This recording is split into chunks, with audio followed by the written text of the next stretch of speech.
100-র বেশি ভোটারের একজনই বাবা, নাম জয় পতাকা স্বামী। নদিয়ার মায়াপুরের এই ঘটনা।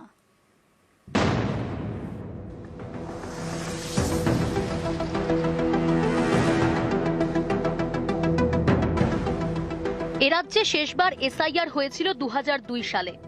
সেই লিস্টকে সামনে রেখেই এবারের এসআইআর চলছে। নির্বাচন কমিশন 2002 সালের ভোটার লিস্ট আপলোড করেছে। সেই লিস্ট অনুযায়ী একটি বুথে 100-রও বেশি ভোটারের বাবা একজনই, নাম জয় পতাকা স্বামী।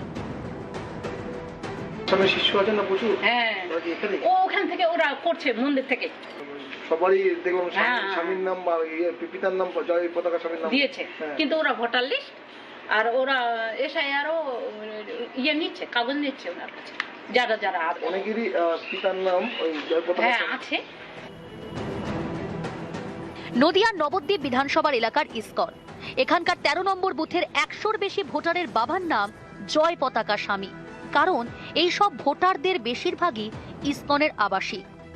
দীক্ষা নেন জয় পতাকা স্বামীর থেকে। ভোটার তালিকায় নাম তোলার সময় বাবা হিসেবে দীক্ষাগুরুরই নাম দেন। বেশিরভাগ মানুষ যারা ইস্কনের ওখানে দীক্ষিত আছেন তারা মানে পিতার পরিবর্তে দীক্ষা নেওয়ার পর তারা গুরু পিতার নাম ব্যবহার করেন।